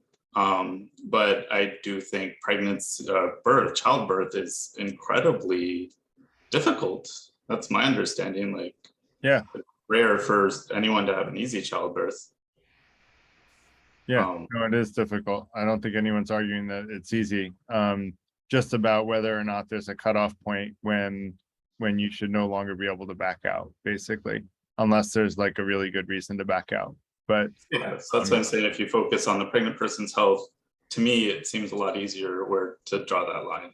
That's all. That's why I kind of prefer that argument over sentience or identifying who's a person. got it. So I do want to kind of wind up and see if anyone has last minute comments they want to share. We're almost at 9 o'clock here. Shauna, go ahead. I joined this meetup a bit late, so I don't know if this was discussed or not. I have always been a bit confused with the fact that in the Western world, you know, this fascination with abortion is, you know, a bit too much. If you see in many other countries, I'm not saying abortion is taken as a very, very personal thing. It's not, and this is on a social level, but abortion is a very, very personal thing. It's neither celebrated or it's neither, you know, fought for extremely. It's a very personal matter. And the person who has to go through the abortion, you know, they don't really discuss it or anything. But there seems to be an extremely moral debate always going on in the Western world with regards to abortion. This doesn't really happen in other countries. I mean, I'm from India. It's just like, but there is not the fascination with how much abortion is discussed in the Western world doesn't really happen there. I read somewhere that it doesn't happen in Japan and many Eastern countries, it doesn't happen. That doesn't mean that it's seen as a good thing or a bad thing. It's a very personal matter at that point in time. And I was wondering, what do people think about it? And sometimes I've even heard that, you know, people in the Western world worry more about, you know, babies' lives and whatnot. But, you know, that seems like a straw man argument. I always wondered why this overwhelming fascination with this abortion issue in the Western world. I mean, I guess just taking a guess, like, I think the idea of killing a baby is one that's a very, you know, emotion evoking concept, right? If you're killing a baby, that's like killing a completely innocent being. And so that can evoke a really negative emotional response. And that's most of the pro-life people I know feel like you're killing a baby if you abort. And that's part of why I came up with the argument, is because that argument made sense to me. Like, I don't want to kill babies. I don't want to be promoting killing babies. Like, I think that's a horrible thing to do. And so I said, when does life become meaningful enough that, you know, it, like, you should no longer have an abortion? You know, it's not at egg and egg and sperm. It's somewhere later. Is it at inception or is it somewhere later? And so for me, it was when the spirit enters the body, and that's my spiritual argument, which I know doesn't resonate with Les. But you know, I think that's simultaneous with sentience, more or less, or at least very close within a couple of weeks. And so I argue that they're, you know, very similar, similar time periods. And so you can make a similar argument with both perspectives. That said, Ginny's got her hand up and hasn't spoken, so I want to let her go, and then I'll let Les go, and then we'll wrap up. Yeah, I know it's almost the end, and I should have mentioned this earlier, but I just wanted to let you know that I enjoyed the link that you sent with the meeting invitation on at 34 weeks of gestation, how a fetus has memory. That was a very interesting article. Just wanted to let you know that. Enjoyed Thank it. you, Ginny. Yeah, that was when for me it became like, you know, it's not only sentience, but it's learning, right? And that's the concept. I think it was Robert that said autonomy, or maybe it was Les that said autonomy is sort of the bar. And right, that, like, when you're starting to create memories, you're learning, and you're, you know, learning and autonomy, I think they said hand in hand. And like, that's where your real, like, you know, that to me, that's a very human trait. Like, whereas like a fetus, you know, I've seen pictures of the developing fetus, and I'm like, looks a little like an alien, right? Like, you know, the concept of aliens that we put forth, not probably if we ever meet aliens, what they actually look like, but like, you know, yeah. So that said, thanks, Ginny. And then Les, I want to let you go and then I'll wrap up. Yeah, thanks. That's an argument we didn't really get to think about and develop, the relationship between the ability to make free decisions and memory. So maybe next time, when we talk about abortion next time, because I think that's a connection worth exploring and just how strong it is. I did want to thank, I can't remember who it was that was talking about what's driving the debate about abortion. And when I look in the United States and here in Australia, the debate about restricting the women's right to abortion is largely, very largely driven by a conservative religious agenda. And who was it that was talking about, I call it the politics of abortion, how abortion impacts real women in real time, in their real lives. Somebody already with 3 children, working 3 jobs, finds out she's pregnant and then not allowed to get an abortion, the way that impacts her life. And this is the politics of abortion, how it impacts women at the lower rungs of the socioeconomic ladder, because literally the white evangelicals who are most pushing for abortion, they're the ones who have got the money to get on a plane and go interstate or go for a weekend to Paris to get their abortion. None of their friends know, nobody else knows, and they just say, I'm going for a weekend holiday. It's the poor women who don't have access to that to go to another jurisdiction, and that's one of the real social inequities of this abortion debate. I completely agree with you on that. I mean, when we think about abortion, it's just like there are certain socioeconomic factors that need to be taken into point. And Gareth, like the Freakonomics argument you said, that has been for me one of the strongest arguments for abortion. I'm not saying like, for me, abortion is somewhat of a necessary evil. I'm not saying go about killing babies, but it's a necessity at times. There are health necessities always, and you know those are things to consider. And we didn't go into that, I believe, in this talk. But this and I also want to say it's not that in other countries, it's not like they don't think deeply about the sentiment that killing a baby is wrong. I think that sentiment still exists, but it's a much more personal thing. You don't go about shouting that, you know, don't kill or kill. And in the West, I've seen it's from the leftist perspective, much more progressive perspective. Also, I've seen, you know, this celebrating abortion, that seems somewhat abnormal to me as well. The extreme of, you know, fighting to ban abortion altogether, and on the other extreme, you see people celebrating abortion. You know, both of these extremes seem a bit too far-fetched. It's a personal matter. There are socioeconomic factors that need to be taken into account for the person who is getting an abortion. Nobody, I believe, a sane person would want an abortion if like nilly-willy. That's what I'm pointing at. It's a deep decision that one needs to take. And there are some people who do get abortions very frequently, 5 times pregnant very quickly and get abortion. I think that's abnormal as well, but still it's a personal decision. Yeah, I haven't heard of anyone that celebrated an abortion. I think what people celebrate is the right to have an abortion if they don't feel like they can raise a child.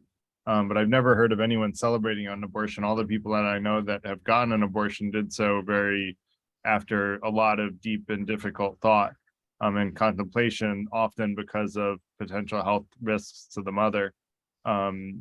So, you know, I don't know if there are situations where people celebrate abortions, but I've never heard of them. That said, I do want to wind down for the evening. And also Katie. I'd like to say, I'm sorry, I'd like to have the last word. I haven't spoken this whole time. Could I say something? Go ahead. Go ahead. Yeah, we asked for, Okay, for okay, people to thanks. speak that haven't spoken a couple of times, but go ahead. Yeah, I know. I've been listening. So I mean, a couple things. One is, I know lots of people who celebrate having abortions. I mean, having an abortion is a freedom. It's something that you have a right to. And if, you know, you have gotten pregnant by whatever means and you don't want it, it's a huge relief if you have the ability to have an abortion. And that's something to celebrate. I mean, it really is, because it means that women have reproductive choice and they have the right to exercise that choice. It's not always an easy decision, but I know lots of women who it's not a difficult decision at all to have an abortion. It's not a big deal. It's a medical procedure. The other thing that I want to say is that I think the part of why this is coming up right now is because there is a crisis in the abortion rights movement, and it's the pills. I mean, the abortion pills are increasingly responsible for a majority of abortions. About 50% of all abortions are happening now with the abortion pill, which you can take at home and you can get it by international mail. You don't have to fly to Paris to have an abortion. I mean, up until 12 weeks, you can take the pill and you can take care of it. And it's just like a miscarriage. And it's this incredible expansion in the rights, reproductive choice rights of women that's happened gradually over the last 20 years. And I think that the Supreme Court and the religious right is reacting to this new technological development. As time goes on, there's going to be even more technologies that will be developed, which will give women even more reproductive choices. And I think that what we're seeing right now is this backlash, this like desire to grab hold of what you still can before you just lose it completely, because the religious rights is really losing the ability to control women's bodies. And even with all of these laws, I mean, most women are still going to have abortions with the abortion pill. And it's going to be, no matter what kind of laws they put in place, there's going to be ways to get it. And it's going to be pretty easy to get. And it's much, much safer than having a baby. I mean, taking an abortion pill to have a miscarriage if you don't want to have a baby is so much safer than taking the risk of giving birth if that's not what you want in your life. So that's just what I wanted to say, because it hadn't been mentioned. Thank you. Thanks for bringing it up, and I appreciate you speaking up. Sorry, it's just I'm super past my bedtime. So thanks a lot, everybody, for your comments. And Katie, I want to invite you to bring the conversation of breaking down abortion statistics. I'm not sure exactly what you mean by that, but I'd love to bring that to the online community if you're up for it. And we can all do research and talk about it on there. And so Ellis posted the links to the online community, and I'd love to continue the conversation there. So I just want to thank everybody for the great comments and great perspectives that we heard tonight, and for sharing your thoughts with us. And let's continue to do that in the weeks to come in the online community and in these meetings as well. So thanks a lot, everybody. Hope you all have a great night or a day, depending on what part of the world you're in. Thank you. Take care, everyone. Bye-bye.